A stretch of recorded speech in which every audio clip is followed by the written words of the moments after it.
شباب فيديو مرة واحدة راح انزله كل الدمويم اللي بطلع فيهن لسمك اللافراك. فيديو طويل احفظوا عندكم كل الدمويم راح اصورهن واجاوب على السؤال. صباح الخير خيا مصعب، شو احسن وقت لصيد اللافراك في الجرجور؟ شو دموي وهل السيليكون ابيض؟ اول اشي صباح الخير يعطيك العافية، بشوف تعليقاتك دايما عندي على راسي. شباب معاي مجموعة كبيرة، العلبة اللي انا بطلع فيها بشكل شخصي لصيد اللافراك.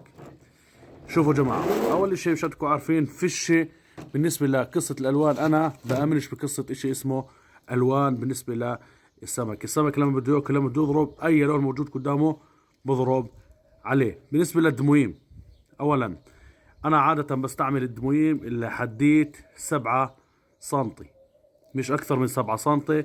الريزيدنتس كل بيعرف قديش هو دموي قاتل. شوفوا ألوانه الرهيبة، حلو.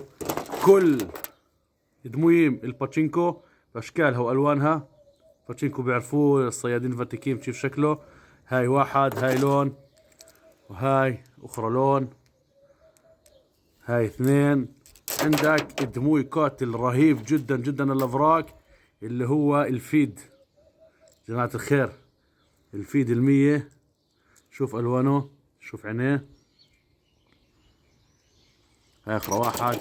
في عندك طبعا عدة مجموعات، كلياته اهم اشي بكفيه حديد 7 سنتي ويسبح على وجه المية. راح اشرك على السيليكون. طبعا ما ننساش مجموعة الافراك تبعتي فيها الفيك بيتس تبعت يا ماريا، دمويم حلوة بتجنن. تنساش شوك بن، كل الدمويم تبعت شوك بن الموجودات بالسوق، سواء هاي الالوان او هاي، هذول اثنين نفس دموي بس كل واحد لون. في منهن المينومار برضو عليه نتائج رهيبة. في دموي برضو عن جد منيح واشتغلوا قاتل اللي هو الايما السيرفر 70. طلع اللون، طلع الاشكال، طلع العدسوف تبعه. هذا بالنسبة للدمويم. وفي طبعا كثير دمويم بشتغل عليها وعليها نتائج حلوة، راح افصل لك عنها. هاي بالنسبة لعلبة الدمويم. بالنسبة للسيليكونيم تبعت الافراك، بامنش انه لازم يبقى لونه ابيض. اي سيليكون بتشتغل فيه عن الشط لحديت 7 سنتي عادة بجيب نتيجة. أفضل أوقات لصيد الأفراك هي هو البحر بين 60 لحديت متر، الريح يبكى غربية شمالية، طبعا ها من تجربتي. ما يبكاش تيارات قوية، والأفراك بضرب لحديت آخر 30 سنتي على الشط. لازم تشتغل له شغل مظبوط.